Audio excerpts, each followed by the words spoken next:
Hey, sports card fans, it's John Wade Boggs fan. Hope you're all doing well. Collect what you like. Buy the card, not the grade.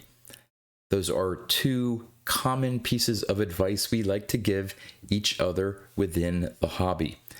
Well, Graig over at MidLife Sports Cards is asking everyone for his question of the week. What other pieces of advice do you have for your fellow collectors? Well, I came up with 5 additional pieces of advice that I'd like to share with all of you. The first one, stick to a budget.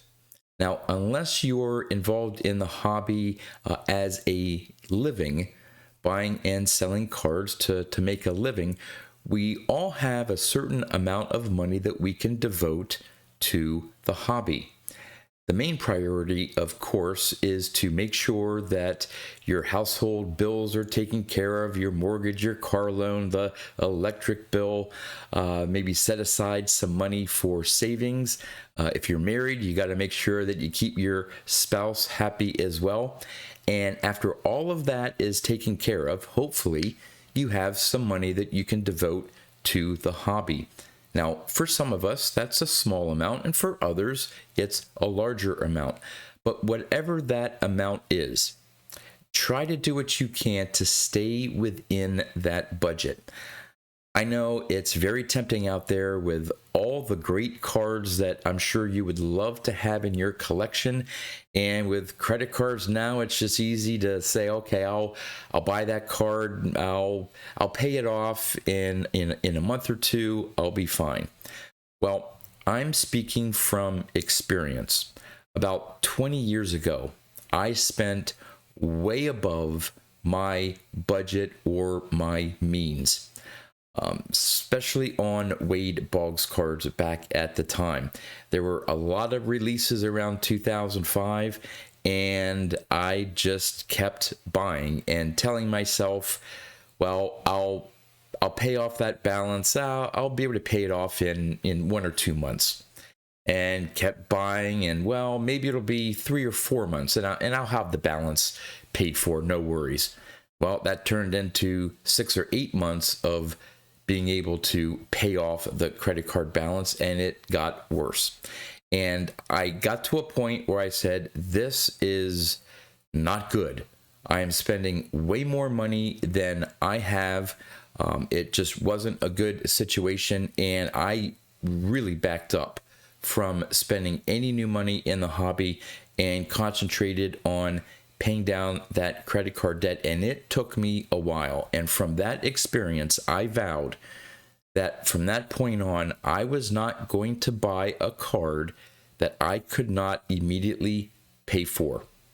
Now, does that mean that I passed up on a lot of great cards? Yes. Is it easy to see a card that you really want that you may not have the money for right away and not be able to buy? Yeah, that's hard. Trust me. I've seen plenty of cards out there that, we're not talking about comma cards.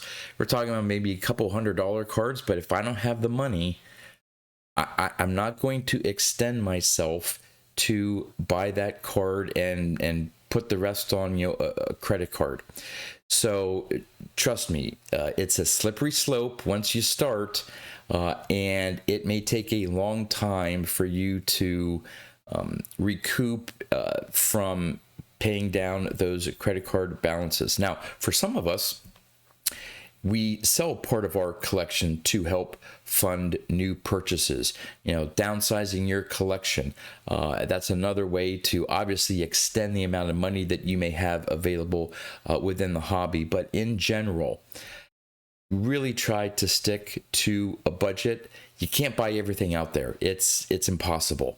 So you may have to pass on some cards, and it may be a tough pill to swallow, but in the end, it's going to be good for you to stick to a budget.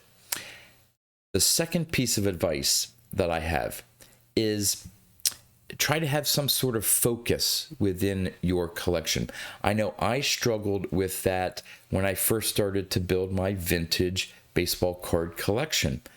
There were so many cards out there that I had trouble deciding like what card to buy. My interest was so large. I was looking at cards from the 50s all the way up to 1980. Even narrowing it down by Hall of Famers was still a huge list. So I'd see one card, I'm like, okay, well, do I want to buy that card? Or, well, there's this card over here that I may like. Well, maybe, what about that card over there? So what I did, and I've done videos on this, I created these two 100 card lists, one for $100,000, one for $10,000. I do have general collecting all the Hall of Famers of a particular year. I may decide to work on certain player runs. And so I have various small little projects that I can narrow the focus to pick up and add to my collection from all the possibilities that are out there. When I go to Strongsville, when I go to the National, there are going to be so many cards that I'm going to see and just going to say, wow, that's a beautiful card. I may want to buy that one or this one. Well, because I have a couple projects that I'm currently working on, it's going to help me narrow my focus in what I'm looking to pick up.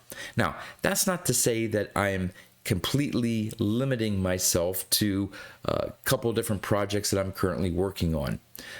If I find a card that is not on a current project that I'm working on, and there's just something about the card that I say, hey, you know what? I know it doesn't fit anything I'm doing right now, but man, that's a beautiful card and I can afford it. There's nothing to say that I'm not going to pick that card up, but knowing that there are several projects that I'm working on, I'd like to finish those projects. And by having projects, again, whether it be a player run, finishing up a team run for a particular year, whatever it is that, and whatever way that you collect and what you collect, there's various things that you can create in terms of projects. The feeling of completing that project is great. When I finally finished the completion of my 1978 ungraded complete set, that was such a great feeling. I had been working on that, not, all the time, but it took me probably 2-3 years to occasionally, focus on and pick up some cards here and there. And when I finally picked up the last 2 cards to complete that set, it was just a great feeling knowing that I completed that and now I can move on to another project. So for me, having a focus just helps me clear away all the great cards that are out there and helps me look at particular cards that I may be more interested in at a given time. The third piece of advice that I have, and I did a video on this not too long ago that was part of the video. Be proud of your collection.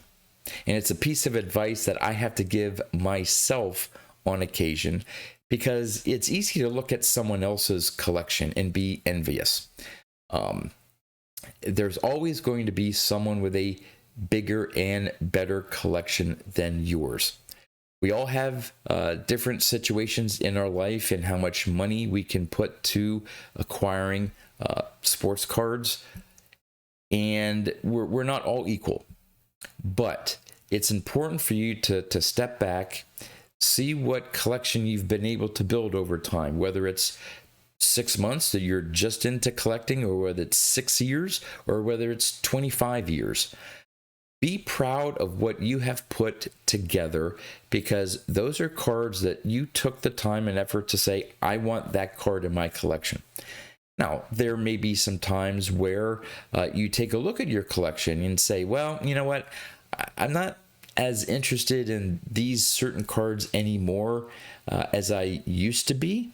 That may be an opportunity for you to maybe sell those cards and then take that money and put them into cards that you currently want right now. But in general, try not to, compare your collection to others and enjoy what you have.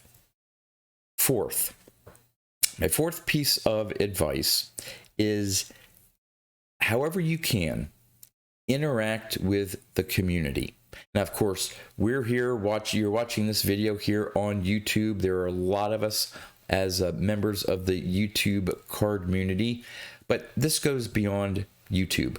Whether it's attending shows, whether you're on a Facebook group, an X group, find a way to interact with the community.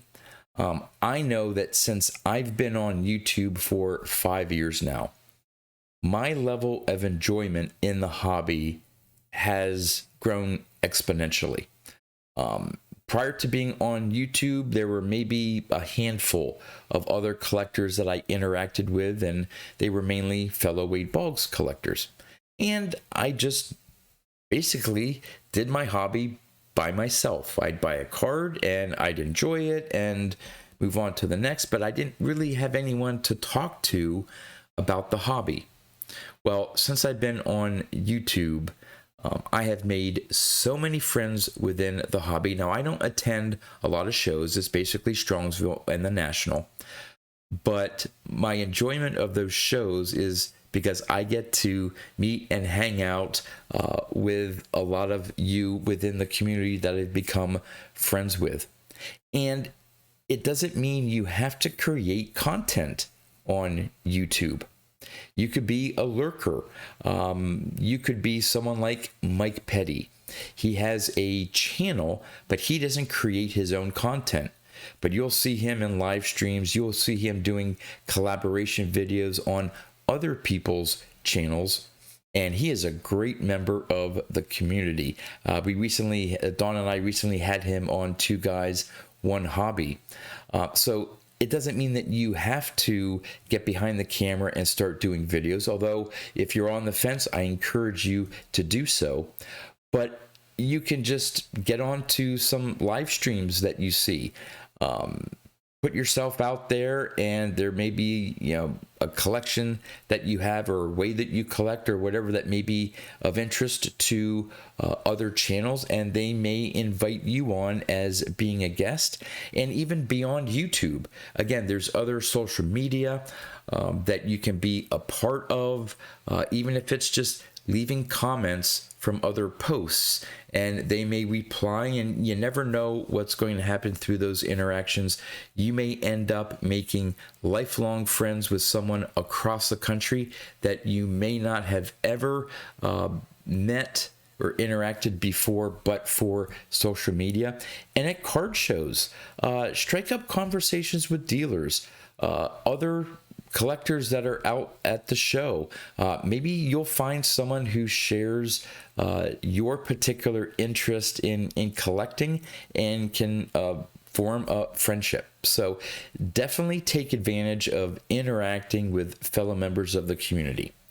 And my last piece of advice: I know there's some negative aspects to the hobby. You see it every day on videos, social media. There are things that you may not like about it, things that you just don't agree with. There's debates on grading, whether you don't grade, which grading company. You got breakers, you can focus on the negative, and it'll just not make your experience within the hobby as enjoyable. So my final piece of advice is have fun. This is a hobby, of course. It's meant to be an escape from your everyday life. You don't have to worry about your work, other, maybe some family issues, whatever the case may be. You can take an escape from all of that and enjoy these little pieces of cardboard that we spend our hard-earned money on. Interact with fellow collectors, appreciate the collection that you have, and have fun with the hobby. And don't let all that negativity stuff bring you down. There's always going to be some negative aspects to the hobby. There's so many people involved in the hobby, and it's just a matter of human nature for there to be things that happen that you may not like, but don't concentrate on the negative. Concentrate on the positive and have fun and enjoy the hobby. So, Graig, thanks for another great question that you have for your followers. And with that, that's all I have for you. So until next time, thanks for watching.